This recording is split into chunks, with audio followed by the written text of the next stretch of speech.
चलिए वो वीडियो हो गई स्टार्ट। अब मैं आपको जल्दी जल्दी सारे स्प्रेड के इम्पोर्टेंट क्वेश्चंस, इम्पोर्टेंट पार्ट्स में बता देता हूँ कि आपको कैसे करना है, किस तरह से करना है।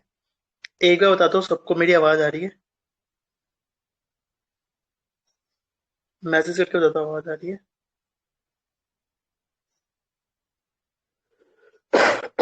तो लोग लाइव एक बार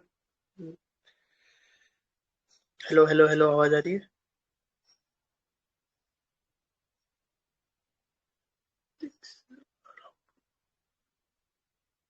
आवाज आ रही है? आवाज आवाज एक बार कोई कंफर्म कर दो, पता चले आवाज ही ना आ रही हो। हाँ ठीक है, आवाज आ रही है। अब मैं आपको जल्दी जल्दी सारे सब्जेक्ट का बता देता हूँ। आप एक बार क्या करो, नोटबुक रख लो, उसको फटाफट उसको लिख लेना, ठीक है? नहीं तो इसकी रिकॉर्डिंग बाद में सुन के दोबारा से नोट डाउन कर सकते हो। किसी का कुछ भी डाउट हो, जब जैसे ही सेशन खत्म होगा तो मैं सबको एक एक करके सबके मैं डाउट सॉल्व कर दूंगा, ठीक है? अब बात करते हैं अकाउंट्स की।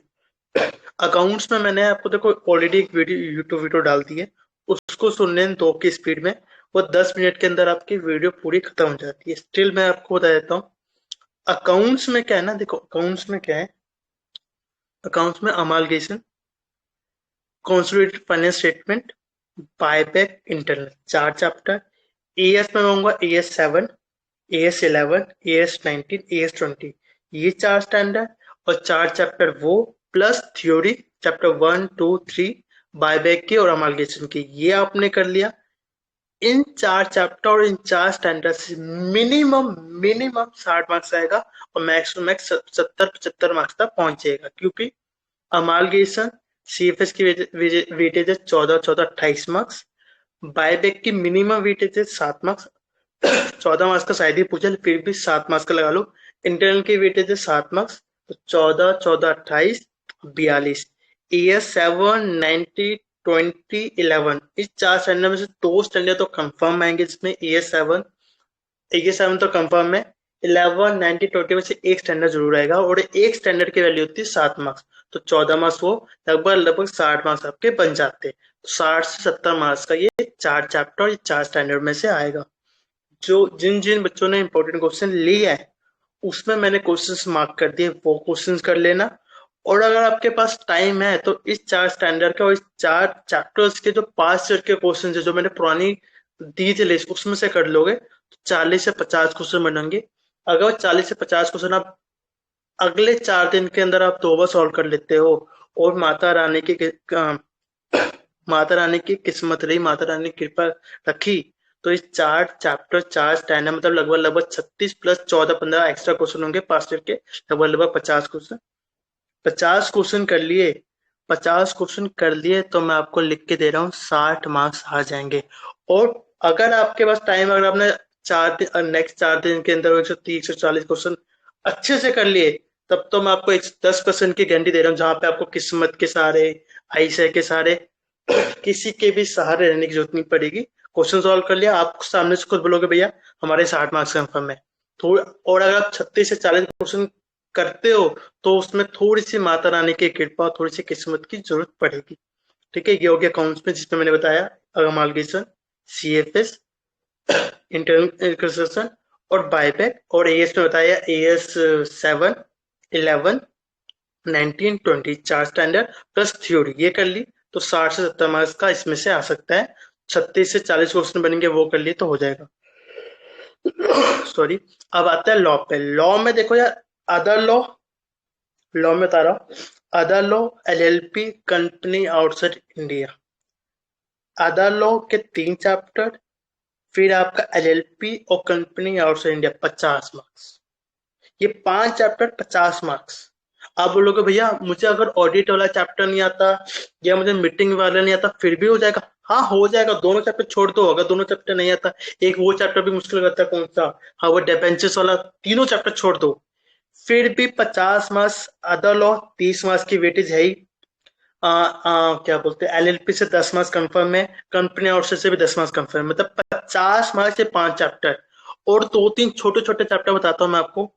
Deposit charge, deposit charge, accounts of company, dividend, deposit charge, accounts और कंपनी डिविडेंड की 4 छोटे छोटे चैप्टर्स, और हर चैप्टर की मिनिमम वेटेज 6 मार्क्स। और एक और जोड़ दो इसमें आप टाइप्स ऑफ कंपनी, जिसमें होता है ना subsidy company, associate company, OPC, फिर आपका गारंटीड कंपनी या प्राइवेट कंपनी, पब्लिक कंपनी, उस टाइप के क्वेश्चंस को जोड़ लो। तो 5 चैप्टर वो और 5 ये छोटे छोटे चैप्टर, 80 मार्क्स मिनिमम। मतलब 70 मार्क्स तो मिनिमम लगा लो। मतलब आप बोलते हो भैया मुझे डिबेंचर नहीं आता, मुझे ऑडिट वाला चैप्टर नहीं आता, मुझे मीटिंग वाला नहीं आता, छोड़ दो, छोड़ दो। नहीं आता तो छोड़ दो, साफ साफ कह रहा हूँ, छोड़ दो, छोड़ दो भाई, छोड़ दो। नहीं आता छोड़ दो, नहीं आता छोड़ दो। Other law, LLP, companies of India, फिर आपका छोटे छोटे chapter, deposit, charge, accounts of company, dividend और टाइप्स ऑफ कंपनी, ये 10 चैप्टर कर लिए, 80 मार्क्स मिनिमम। और इसके क्वेश्चंस मैं बताता हूँ, मैंने जो इंपॉर्टेंट क्वेश्चन दिए हैं, अगर पहली वाली लिस्ट के करते हो तब तो मैं आपको गारंटी देता हूँ, गारंटी देता हूँ, 80 मार्क्स का आप 80 मार्क्स प्लस स्कोर सकते हो। और जो नई वाली लिस्ट दी है उसमें मैंने कुछ थोड़े लिमिटेड क्वेश्चन दिए, मैंने उसमें कुछ लिमिटेड क्वेश्चन दिए, उसमें उसमें भी थोड़ी सी मात्रा आने की कृपा चाहिए, वो कर लिया। 60 प्लस उसमें भी है, उसमें मैंने क्या किया है, स्टडी मटेरियल के पेजेस लिख दिए। इस पेज से ये वाला कॉन्सेप्ट पढ़ लो, इस पेज से आईसीआई पिरामिड का पेज नंबर दे दिया, वो रीड कर लो, आपका हो जाएगा, आपका हो जाएगा। आपके पास पुरानी लिस्ट है तो उसके सारे क्वेश्चन कर लो। और आपके तो भैया मेरे पास लिस्ट नहीं है, कोई बात नहीं, कोई बात नहीं। वो 5 chapter, other law, LLP, companies of India, deposit, charge, accounts of company, dividend और ये टाइप्स ऑफ कंपनी, 5 चैप्टर, इनके नोट्स भी आपने रीड कर लिए। 70 से 80 मार्क्स इसमें से आएगा, मैं कह रहा हूं ना, आएगा तो आएगा। और एक और चीज, बहुत लोगों ने, 2-3 लोगों ने, भैया पेपर हार्ड आएगा, मुश्किल आएगा, बहुत लोग कहेंगे, मैं आपको लिख के दे रहा हूँ, पेपर देखो, जिन्होंने बहुत अच्छे पढ़ा है उनके लिए आसान आएगा, जिन्होंने आधा अधूरा पढ़ा है उनके लिए हार्ड आएगा, बस सिंपल सी बात। आपने आधा अधूरा पढ़ा है तो भैया वो आपके लिए हार्ड आएगा। मान लो आपने जो चैप्टर आप छोड़ के जा रहे हो उसमें से कोई इजी क्वेश्चन आ गया, तो आप ये नहीं बोल सकते ना कि आईसीआई की गलती क्या है। और जो आप अच्छे से पढ़ के जा रहे हो उसमें से कोई टफ क्वेश्चन आ जाए तो आप ये नहीं बोल सकते ना आईसीआई ऐसा क्यों किया। बट हाँ, पेपर सबके लिए आसान आएगा और सबके लिए टफ आएगा। और एक और चीज मैं बोल देता हूँ, जब आप पेपर दे रहे हो ना, कभी मत सोचो कि पेपर टफ आ रहा है जी, ये कुछ मत सोचो। पहले सोचो कि मैं कौन से ऐसे क्वेश्चन करता हूँ जो 40 मार्क्स या 50 मार्क्स दिला दे, वो हो जाए, उसके बाद आगे के पेपर में पढ़ो, ठीक है। अब आता है टैक्स में, तो डीटी में बताता हूँ। डीटी में क्या है, बहुत लोग कहते हैं भैया मुझे पीजीबीपी कैपिटल गेन नहीं आता, छोड़ दो। भैया मुझे सैलरी नहीं आता या सैलरी के कुछ पार्ट्स आते हैं, कुछ पार्ट्स भी आते हैं, काफी है। जो चीज नहीं आती छोड़ दो। पीजीपी कैपिटल गेन नहीं आता, छोड़ दो। सैलरी में अगर मुझे कुछ कुछ पार्ट आते हैं, जैसे मुझे पेंशन आता है, लीव एडजस्टमेंट वाला पार्ट आता है, अब मुझे छोटे छोटे जो बोनस वाला पॉइंट आता है, जो भी आता है उतना आता है कर लो, बाकी छोड़ दो। आप बोलोगे भैया लेकिन हमारे टीचर्स ने बोला है कि पीजीबीपी नहीं आता, पेपर नहीं आएगा, किसने बोला? क्वेश्चन नंबर 2, 3, 4, 1, 2, 3, 4 होता है, इसमें क्वेश्चन नंबर 1 होता है जो फिक्स क्वेश्चन होता है, जिसमें मिक्स क्वेश्चन होता है। 2, 3, 4, 4 को आप ऑप्शन में छोड़ दो, क्वेश्चन नंबर 2, 3 या 2, 4 या 3, 4 ऐसा करके कॉम्बिनेशन आएगा, जिसमें other than heads, other than heads, other than heads, other than heads का मतलब क्या हो गया? ना उसमें कैपिटल का क्वेश्चन आएगा, ना उसमें सैलरी का क्वेश्चन आएगा, ना हाउस प्रॉपर्टी का क्वेश्चन आएगा, उसमें आएगा क्लबिंग का क्वेश्चन आ सकता है, सेट ऑफ्स का आ सकता है, डिडक्शन का आ सकता है, टीडीएस का आ सकता है, रिटर्न का क्वेश्चन आ सकता है, रेजिडेंस स्टेटस का क्वेश्चन आता है, उसमें मार्जिन लीव का क्वेश्चन आ सकता है, वो आएगा। अब वो देगा 35 में से 20 मार्क्स।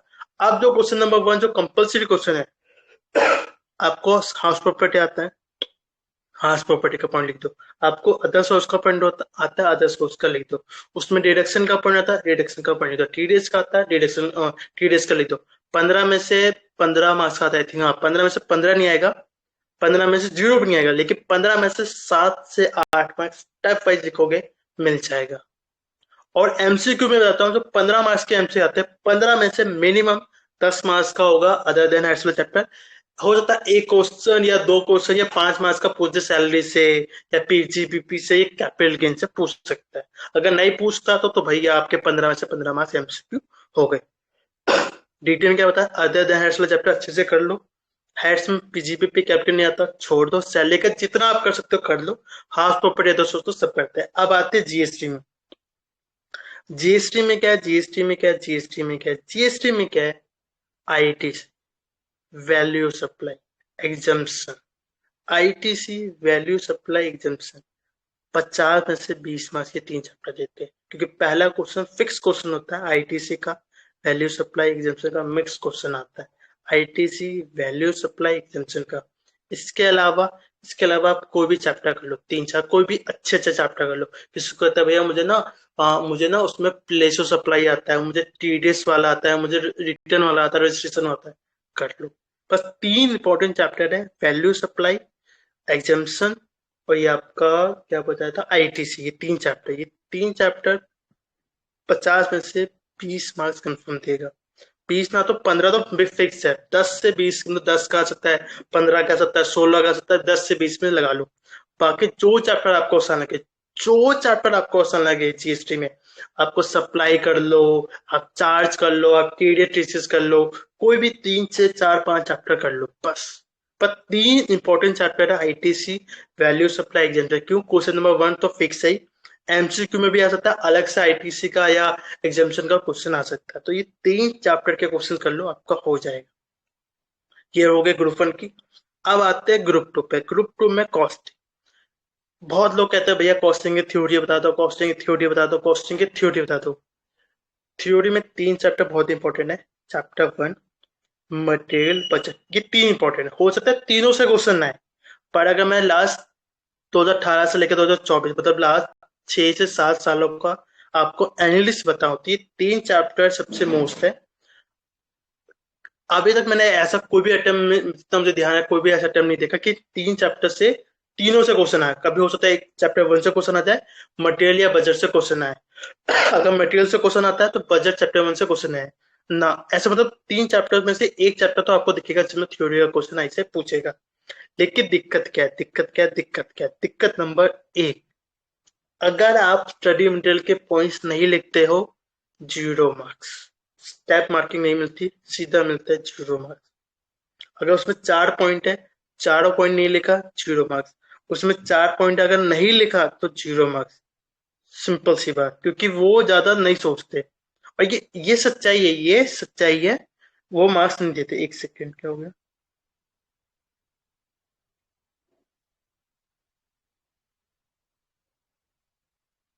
हाँ ठीक है भैया, अगर आप वो पॉइंट्स नहीं लिखते, 0 मार्क्स। तो मेरे से कोई पूछे, अगर आपने पहले थ्योरी कर रखी है तो कर लेना, चाहे वो कॉस्टिंग हो चाहे एफएम, चाहे कॉस्टिंग हो एफएम हो। नहीं तो छोड़ दो, कोई फायदा नहीं है। आप मुझसे मैंने दे भी दी है, ठीक है, मैंने दे भी दिया है, लेकिन फिर भी कह रहा हूँ मत करके जाना, क्योंकि फायदा नहीं है। उससे अच्छा प्रैक्टिकल कर लो। पहले कर रखे तो अच्छी बात है, नहीं तो स्किप कर दो। अब आता है प्रैक्टिकल में।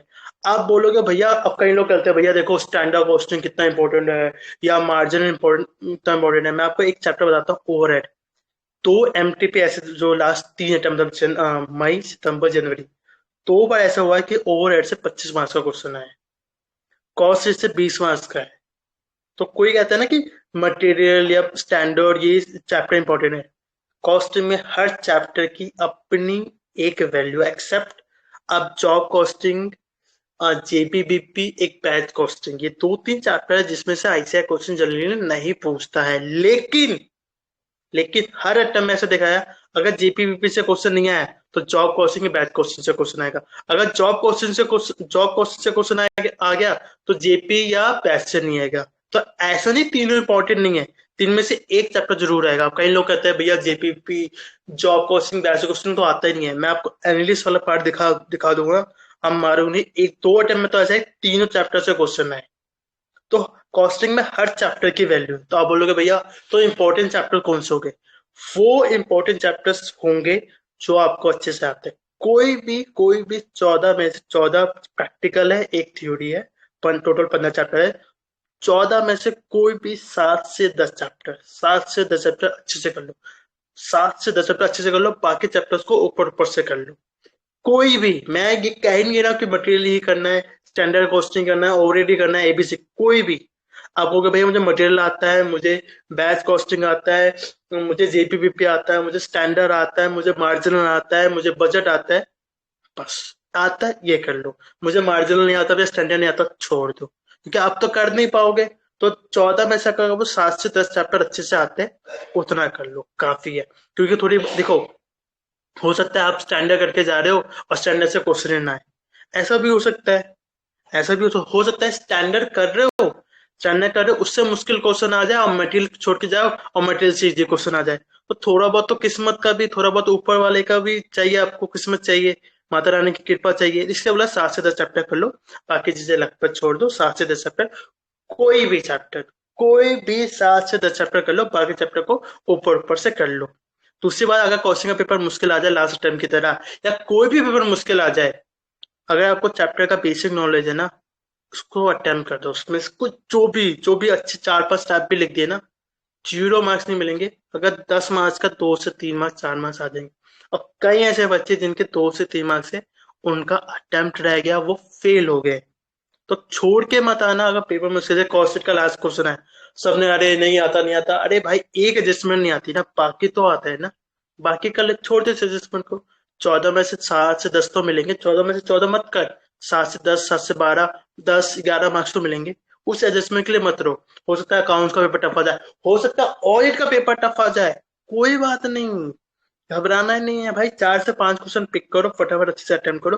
बाकी क्वेश्चन में जितना हो सकता है लिख दो, और बाकी किस्मत पे छोड़ दो। क्योंकि अगर आपने बहुत अच्छा पढ़ रखा है, तब तो कोई बात ही नहीं है। आपने थोड़ा बहुत ऊपर नीचे पढ़ा है, थोड़ी बहुत तो किस्मत की भी साथ चाहिए। अब आते हैं ऑडिट में।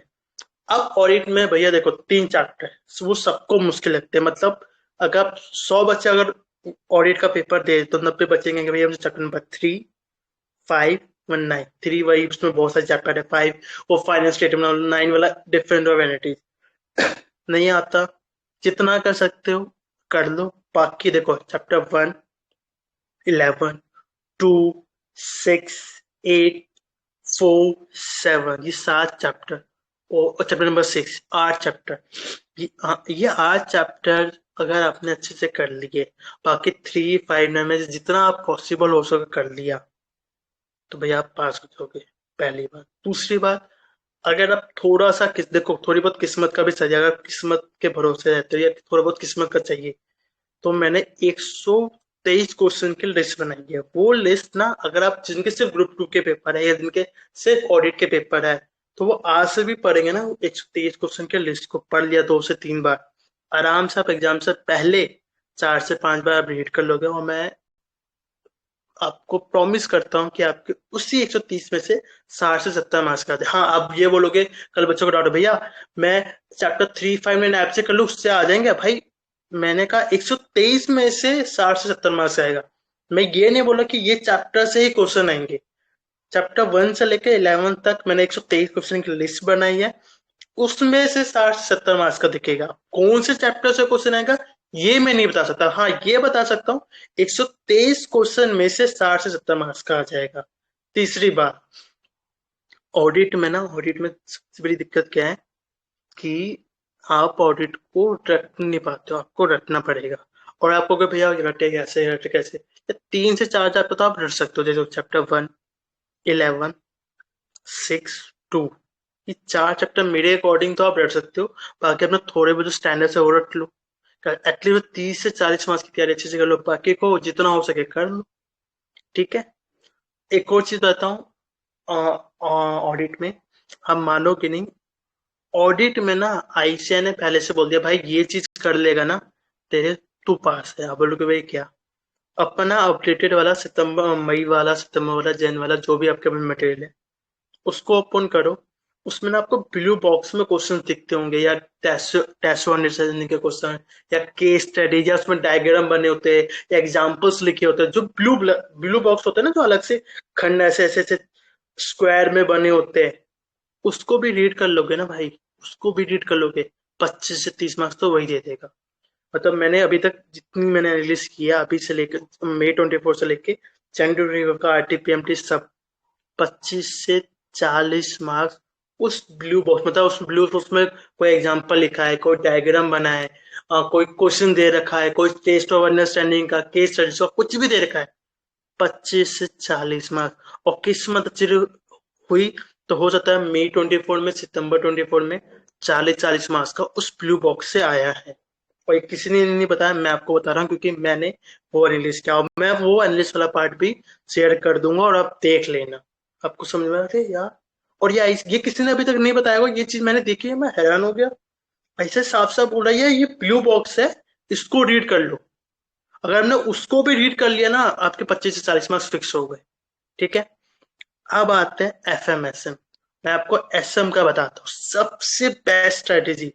जो क्वेश्चन मई 24 में और सितंबर 24 में आ गए उनको पढ़ो ही मत, खत्म। तो हर हर चैप्टर से दो दो क्वेश्चन पूछे तो लगभग लगभग हर चैप्टर से आपके 4 क्वेश्चन कम हो गए। जो क्वेश्चन मई 24 सितंबर 24 में आ गए उसको मत पढ़ो, बाकी चीजों को पढ़ लो, उसी से आएगा। चैप्टर 1 आसान है, कोई भी कर लेता है। चैप्टर 2 3 4 5 चार चैप्टर में से कोई भी दो चैप्टर अच्छे से कर लो, कोई भी दो चैप्टर। बस मई 24 सितंबर 24 के क्वेश्चन मत करो, बाकी सारे क्वेश्चन कर लो। देखो चैप्टर 1 तो हर कोई कर लेता है, 2 3 4 5 चार में से कोई भी दो चैप्टर कर लो तो टोटल 3 चैप्टर हो जाएंगे। ये 3 चैप्टर भी आपने अच्छे से कर लिए, ये 3 चैप्टर भी आपने अच्छे से कर लिए। 25 से 40 मार्क्स का आप अच्छे से अटेम्प्ट कर पाओगे मिनिमम। हर चैप्टर की 10-10 मार्क्स की वेटेज है, तो 10 20 30 मार्क्स से ऐसा हो गया। हो सकता है एक, हो सकता है जो चैप्टर आप पढ़ के जा रहे हो उसका उससे ज्यादा एक क्वेश्चन ज्यादा पूछ ले। तो 25 से 40 मार्क्स का आप लगा लो, 30 लगा लो, 30 तो फिक्स है, 30 मार्क्स तो फिक्स है। मान लो आप दो चैप्टर छूट के जा रहे हो, चैप्टर चैप्टर नंबर 4 और 5, कुछ मत करो, कुछ मत करो। मई 24 सितंबर 24, मई 24 सितंबर 24 के क्वेश्चन करो, उसको मत करो। बाकी में क्या है बाकी में क्या, या तो उस टर्मिनल के बैक क्वेश्चंस कर लो, नहीं तो उसमें जो जो नई चीजें ऐड हुई है चैप्टर 4 या 5 में, या 2 या 3 में, या 3 या 4 में जो आप चैप्टर छोड़ के जा रहे हो, या तो उस टर्मिनल के बैक क्वेश्चंस कर लो, नहीं तो कोई भी अपडेट, कोई भी क्या बोलते हैं उसको, जो नई चीज ऐड हुई है वो कर लो, तो आपका हो जाएगा। अब आते हैं एफएम। अब मैं आपको एक और चीज बताता हूँ कि इस बार मोस्ट प्रोबेबली ऑडिट का पेपर और एफएम का पेपर टफ आएगा। ठीक है, मोस्ट प्रोबेबली ऑडिट का एफएम का, देखो हो सकता है दोबारा से कॉस का दे दे, पर ऐसा बहुत कम देखा गया है कि अगर लास्ट अटेम्प्ट में कोई पेपर टफ आ जाए तो उसको ऐसे दोबारा रिपीट करता है। तो ग्रुप 2 में ऑडिट का पेपर, नहीं तो एफएम का पेपर टफ है। और ऑडिट का मुझे लगता है हाई चांसेस है, क्योंकि क्योंकि लास्ट 2-3 अटेम्प्ट ऑडिट का पेपर टफ नहीं है। इस बार पेपर फाइनल का ऑडिट का टफ आया था, तो मुझे ऐसा लगता हो सकता है इस बार ऑडिट का पेपर टफ वो दे दे। हो सकता है भगवान करे ना आए, एफएम का आ जाए कि एफएम का फिर भी मैनेजेबल हो जाता है। ऑडिट का जाता है तो बच्चों की लंका लग जाती है, मुझे पता है। लेकिन ऑडिट का मैं डरा नहीं रहा हूँ, मैं आपको रियलिटी बता रहा हूँ, ऑडिट का एफएम का पेपर टफ आ सकता है मेरे अकॉर्डिंग। और ग्रुप वन में ग्रुप वन में अगेन टैक्स का पेपर या अकाउंट्स का टफ आने की चांसेस है। लॉ का पेपर 2018 से लेकर 2024 तक आज तक ऐसे टफ दिया ही नहीं, तो अकाउंट्स और टैक्स का पेपर मुझे लगता है। और ग्रुप 2 में आपका एफएम और ऑडिट। ठीक है, अब आते हैं एफएम में। एफएम में यार सबसे बड़ी दिक्कत क्या आती है कि बच्चे दो चैप्टर करके नहीं जाते, और उन्हीं दो चैप्टर की वेटेज है 20 मार्क्स। एक वर्किंग कैपिटल मैनेजमेंट और एक आपका हो जाता है इन्वेस्टमेंट डिसीजन। इन दो चैप्टर की वेटेज है 20 मार्क्स। बाकी 30 मार्क्स की जो वेटेज है, बाकी जो आपके बच्चे चैप्टर बच गए वो, तो भाई ये दो चैप्टर में से एक चैप्टर तो अच्छे से कर लेना प्लीज। दो चैप्टर में से वर्किंग कैपिटल मैनेजमेंट या इन्वेस्टमेंट में एक चैप्टर तो अच्छे से कर लेना। आप बोलोगे भैया वर्किंग कैपिटल में वो पांच है, वो क्या बोलते हैं, 5 यूनिट है, उसमें से सबसे मोस्ट इंपोर्टेंट कौन सा है? तो वो मुझसे पूछ लेना, एक सेकंड बता ही देता हूँ कौन सा इंपॉर्टेंट है। कहाँ गया FM? तो जो मोस्ट इंपॉर्टेंट है वो है यूनिट नंबर 2, वो सबसे मोस्ट इंपॉर्टेंट है। बाकी चीजें लेस इंपॉर्टेंट है। यूनिट नंबर 2 मेरे अकॉर्डिंग सबसे ज्यादा इंपॉर्टेंट, मेरे अकॉर्डिंग। हो सकता है दोबारा यूनिट 4 से या 5 से पूछ ले, पर मोस्ट इंपोर्टेंट यूनिट 2 है, क्योंकि लास्ट 3 अटेम्प्ट से नहीं पूछा है, बाकी अटेम्प्ट से लास्ट 2-3 अटेम्प्ट से पूछे, तो यूनिट 2 सबसे इंपॉर्टेंट है। तो investment decision of working capital में से एक चैप्टर कर लेना, बाकी आपको करने पड़ेंगे। दूसरी बात एफएम में क्या है कि एफएम में ना अगर पेपर टफ आता है या थोड़ा घुमा के आता है तो फॉर्मूला घुमा देता है। क्वेश्चन बहुत ज्यादा, कई बार आपको क्वेश्चन बड़ा मुश्किल लगता है, होता आसान है। और मैं आपको एक और चीज बताता हूँ, investment decision working capital SIM module के क्वेश्चंस कर लो। क्योंकि ये दो चैप्टर आईसीयू को पता है, ये बच्चे छोड़ के जाते हैं, बच्चों को आता ही नहीं है, क्या टफ बना है। तो इन दो चैप्टर के क्वेश्चन क्या आता है, मॉड्यूल के क्वेश्चन देता है, मॉड्यूल के डायरेक्ट क्वेश्चन देता है। जो बचे हुए चैप्टर है, ratio, cost of capital, capital structure, leverage, dividend, इनके क्वेश्चन थोड़ा घुमा के देता है, थोड़ा सा घुमा देगा, या तो क्वेश्चन घुमा देगा, या जैसे इस बार अगर आप एएफएम का पेपर, अब चलो आपको तो पता ही नहीं होगा, एएफएम का पेपर घुमा दिया था। घुमाया कैसे था, उन्होंने इस तरह से स्टार्ट किया था कि आपको आंसर को क्वेश्चन में देता है, आपको क्वेश्चन लिखना है। तो मेरा ऐसा मानना है, मेरा ऐसे का मानना है, मैंने कुछ मॉड्यूल के इंपॉर्टेंट क्वेश्चन दे दिया और कुछ पास ईयर के क्वेश्चन डाले हुए। वो पास ईयर के क्वेश्चन इतने अच्छे से डाले हुए कि आपने कर लिए, उस वो फ्रेम कर दिया मेरे ढंग से, चैप्टर वाइज वो कर लिए। डिविडेंड, वर्किंग कैपिटल मैनेजमेंट और इन्वेस्टमेंट डिसीजन की जरूरत नहीं है आपको करने के, वो जरूरत नहीं है, वो मॉड्यूल के क्वेश्चन कर लो, बहुत है, बहुत है। बाकी चैप्टर्स में कुछ मॉड्यूल के इंपॉर्टेंट क्वेश्चन डाल दिया, अब बाकी मैंने RTP, MTP, practice manual, CA final, RTP, MTP 2010, 2012, 14, जो जो अच्छे क्वेश्चन लगे वो डाल दिए। तो 70 से 80 लगभग लगभग 100 क्वेश्चन की लिस्ट है, वो कर लिए, तो भैया आपका पेपर, एफएम का पेपर हो जाएगा। ठीक है, ये बात रही ओवरऑल। एक और चीज, बहुत लोग होते हैं भैया पेपर टफ आएगा, पेपर टफ आएगा, पेपर टफ आएगा, पेपर टफ आएगा, पेपर टफ आएगा। हाँ भाई, पेपर टफ आएगा उन बच्चों के लिए जिन्हें कम पढ़ाई पढ़ाई कर रखी है, जो अच्छे से पढ़ रखा है उनका हो जाएगा। दूसरी बात, अगर पेपर टफ आता है, मैं आपको बताता हूँ कैसे पेपर टफ आता है, तो आप कैसे उसको हैंडल कर सकते हो। बहुत सिंपल सी स्ट्रैटेजी, बहुत सिंपल सी है, और मैंने अपने मेंटोर स्टूडेंट्स को भी बता रखा है कि यही चीज करो। आप क्या करते हो, पूरा पेपर पढ़ते हो, मत पढ़ो, पढ़ने की जरूरत नहीं है। क्या जरूरत है यार, क्या जरूरत है, 15 मिनट मिलता है, 15 मिनट में आपको पेपर मिला, हाँ। आप पूरा पेपर मत पढ़ो ना, क्वेश्चन नंबर 1 पढ़ो, क्वेश्चन नंबर 2 देखा, क्वेश्चन नंबर 3 देखा, 4 देखा, 5 देखा, 6 देखा, 7 देखा, 8 देखा, हो जो चैप्टर या जो क्वेश्चन आपको लिखा है ये तो हो जाएगा मुझसे। कैलकुलेटर उठाना है, कैलकुलेटर उठाया, फटाफट ऐसे सॉल्व किया, फटाफट उस पर लिख दिया। 2 से 3 क्वेश्चन पे आपने फटाफट कैलकुलेटर पर सॉल्व कर दिया, 2 से 3 क्वेश्चन फटाफट कैलकुलेटर पे लिख के सॉल्व कर दिया, खत्म कहानी। क्यों, अगर मान लो 10 10 मार्क्स, 30 मार्क्स का भी आपका पेपर अच्छे से आता है, कोई बात नहीं भाई, 1 घंटे में हम 30 मार्क्स का इतना बढ़िया लिखेंगे कि मेरे 30 में से 25 आ जाए। फिर आते हैं एमसीक्यू। आप पूरा एमसीक्यू पढ़ो, नहीं, जरूरत नहीं है। जो एमसीक्यू पहली रीडिंग में होता है, आपने एक बार रीड किया, थोड़ा सा पढ़ा, थोड़ा समझा, हाँ ये हो गया। 5 मार्क्स का भी आता है, 10 मार्क्स का भी आता है, तो हो गया ना, 1 घंटे में 40 मार्क्स हो गए। बचे हुए 2 घंटे में फिर आप देखो, अच्छा पहले ये वाला क्वेश्चन कर लेता हूँ, फिर ये क्वेश्चन कर लेता हूँ, ये क्वेश्चन कर लेता हूँ, अरे यार ये क्वेश्चन मैं छोड़ के जाने वाला था, कोई नहीं, मुझे इसका फॉर्मूला, जैसे स्टैंडर्ड कॉस्टिंग हो गया, या रेंज स्टेटस वाला क्वेश्चन हो गया, या अमालगेशन का क्वेश्चन हो गया, मुझे थोड़ा बहुत पता है, डायग्राम बना देता हूँ, फॉर्मूला लिख देता हूँ, कुछ ना कुछ लिख देता हूँ, कुछ ना कुछ स्टेप मार्किंग कर देता हूँ, ताकि ताकि मुझे 0 मार्क्स ना मिले। तो हो सकता है कि 100 में से हो सकता है आपको, क्या हो सकता है, 100 में से आपको 60 मार्क्स का पेपर अच्छे से आता हो, 40 का ना आता हो, कोई बात नहीं। 60 में से 40 आ गए, और 40 में से 10 मार्क्स भी आ गए, 60 में से 40 आ गए और 40 में से 10 मार्क्स भी आ गए, 50 मार्क्स बन गए ना। देखिए आप क्या करते हो, आप क्या करते हो, सबने ये किया होगा, टफ पेपर आ गया, उफ, अरे देखो ही मत पूरा पेपर, पूरा पेपर देखो मत।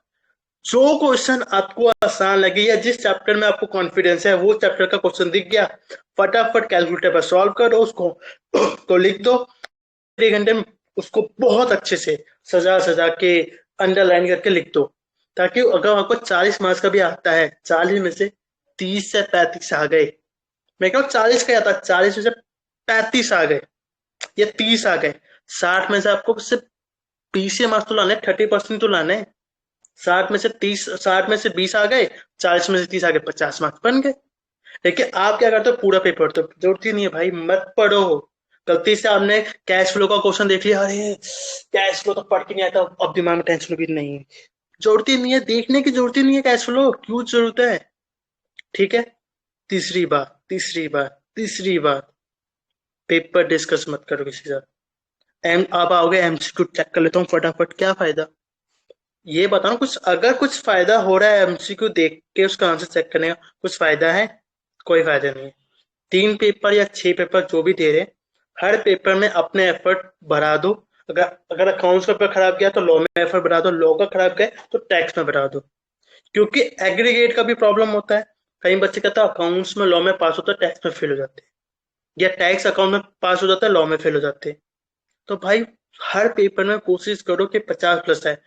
एक पेपर का इफेक्ट दूसरे पेपर में मत डालो, और जितना जितना अच्छा हर पेपर में लिख के आओगे उतना ही पासिंग परसेंटेज बढ़ेगा। और डिस्कस बिल्कुल मत करो, क्योंकि डिस्कस करके आप हम अपने 24 घंटे जो मिलते हैं इफेक्टिव, उसमें 2 से 3 घंटे वेस्ट कर देते हो।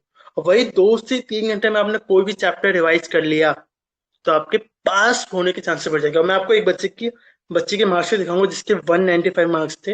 मैंने उसको बोला था, सॉरी कितने थे, 145 मार्क्स से, मैंने उसको बोला था टैक्स के पेपर में, भाई मत सोच मत सोच मत सोच, अच्छे से पेपर दे दे। अगर वो उसने थोड़ा सा ध्यान दिया होता उसका ग्रुप 1 निकल जाता। एक बच्चे का पेपर था कि कॉस्ट का पेपर टफ गया, तो मैंने कहा भाई पास हो जाएगा। और बंदा कॉस्ट में पास था, 45 मार्क्स थे, ऑडिट में 50 मार्क्स थे, और एफ में 30-35 था, फेल हो गया 5-10 मार्क्स से। तो मैंने उसको बोला भाई एक पेपर का इफेक्ट जानने ही मत दे, और जब एग्जाम हॉल में बैठो ना तो मत सोचो कि यार मैं तो फेल हो गया। नहीं भाई, तूने इतनी मेहनत करी है तो पूरी जान लगा दे कि 50 तक टच हो जाए, 55 तक टच हो जाए, बाकी मैं अगले पेपर में कवर कर लूंगा। अगर हो सकता है दूसरे पेपर में करो, कोई नहीं, मैं लास्ट पेपर में कवर कर लूंगा। क्योंकि एक पेपर का इफेक्ट दूसरे में जाकर अब कई बच्चे होते हैं ब्लैंक हो जाते, हाय, तो भाई क्या फायदा, छोड़ दे चाहिए। मैं साफ साफ कह रहा हूँ, मैं, मैं कहना नहीं चाहता, लेकिन कई बच्चे हैं ना, उनको पता है 3-4 टाइम दे दिए, नहीं हो रहा, छोड़ दो चाहिए। क्योंकि अगर आप वो प्रेशर हैंडल नहीं कर पा रहे तो फाइनल में क्या होगा। और अगर आप 2-3-4 साल, आप मतलब अगर आप 20 साल के 21 साल का, आप 4 साल इसी में वेस्ट कर दो तो क्या होगा। एक अटेम्प्ट, 2 अटेम्प्ट, 3 अटेम्प्ट अच्छे से पढ़ के दो, हुआ तो ठीक, नहीं तो अगला कुछ करेंगे और लाइफ में कुछ और उखाड़ेंगे। कई लोग, अरे भैया ने नेगेटिव बातें कर दी, अरे भाई हर बंदे के लिए सीए नहीं बना होता, हर बंदे के लिए आईटी जे नहीं बना, हर बंदे के लिए कुछ ना कुछ नहीं बना होता। तो आप वो कर लो, एक्सेप्ट कर लो, अपने एफर्ट डालो। इस अटेम्प्ट में डाल दिया, नहीं हुआ कोई नहीं, अगले अटेम्प्ट में डालेंगे, एक और अटेम्प्ट देंगे, 2 अटेम्प्ट और देंगे, नहीं हुआ तो आगे बढ़ जाएंगे, ठीक है। अब जिसके जो जो डाउट है, ठीक है, वीडियो यहीं पे हो गई खत्म। अब जिसके जो जो डाउट है मुझसे पूछ लो, ठीक है। एक एक करके सबको मैं म्यूट कर देता हूँ, एक सेकेंड, एक सेकेंड, अरे क्या हो गया। आला। ठीक है, अब एक एक करके सब अपने डाउट पूछ सकते हो। Allow to hello. Speak. Hello hello. भैया मेरे को ये पूछना था कि आपने बोला ऑडिट का पेपर टफ आ सकता है, तो कैसे टफ आ सकता है? मीन्स उसमें अरे भाई टफ का मतलब क्या हो गया, टफ का मतलब कि नहीं आता पेपर, क्वेश्चन घुमा के आ रहे हैं, जैसे कॉस का पेपर आया था, अच्छा। सिंपल सी बात है। और टफ पेपर आ गया इसका मतलब ये नहीं कि अरे टफ पेपर आ गया तो नई पेपर अटेम्प्ट करना, नहीं करना। भाई टफ पेपर आया तो आएगा, वो सबके लिए आएगा। उस टफ पेपर में भी अगर आप, जिसने कॉस्टिंग का पेपर या टैक्स का पेपर लास्ट टाइम दिया था, मैं आपको लिख के दे रहा हूँ, आप खुद देख लो, उसमें से 40 से 50 मार्क्स का पेपर आसान आया था। लेकिन तुम सारा पेपर देखते हो, तुम ये देखते हो कि आधा ग्लास खाली है, तुम ये नहीं देखते हो कि आधा ग्लास भरा हुआ है। तुम भरे हुए ग्लास को देखो ना। अगर टफ पेपर आएगा तो हो सकता है 50 मार्क्स का, 60 मार्क्स का पेपर टफ आए, कोई बात नहीं, 40 मार्क्स का तो आसान है ना, वो पूरा लिख के रखो, ठीक है। ठीक। भैया और एक चीज बताना था, स्ट्रैटेजिक मैनेजमेंट चैप्टर 5 में क्या क्या इंपॉर्टेंट है? वो मैंने जो लिस्ट भेजी है ना वरुण, उसी से हाँ। कर लो, उसके बाद पेपर में नहीं आएगा, ठीक है। ठीक। ठीक है, मैं सबको म्यूट कर देता हूँ। और किसी का doubt?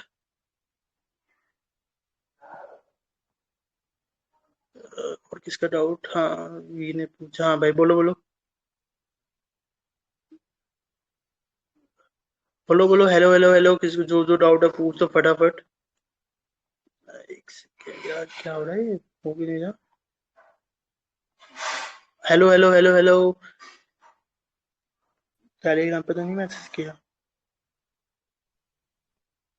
Hello hello hello hello hello hello. भाई अगर किसी का डाउट है तो पूछ लो, ठीक है। फिर कहते हो डाउट नहीं होते सॉल्व। अगर कोई बोल नहीं पा रहा है तो भाई वी भाई बोल सकते हो। हेलो हेलो सब।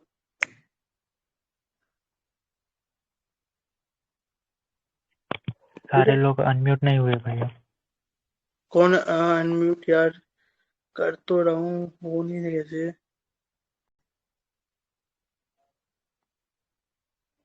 हो गए यार, सब तो हो गए। कोई मैसेज कर दो अगर कोई अनम्यूट रह गया, वो बोल नहीं पा रहा है तो। रुको यार, मैं ना करता हूँ।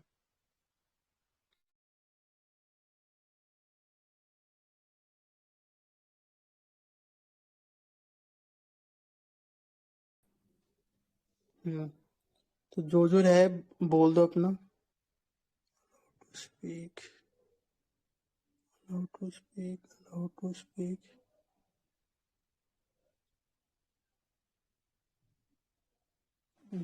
पता नहीं। ठीक है, आप किसी और कोई है जो इसको बोलना हो कुछ? सबको तो कर दिया मैंने अनम्यूट। ठीक है बस। तो किसी को कुछ भी डाउट हो तो कभी भी मुझसे डीएम करके पूछ लेना, ठीक है? वीडियो को करते हैं खत्म, और इस वीडियो को मैं यूट्यूब पे डाल दूंगा, ठीक है? ये वीडियो अपने दोस्तों में आप शेयर करें, ठीक है? Thank you so much.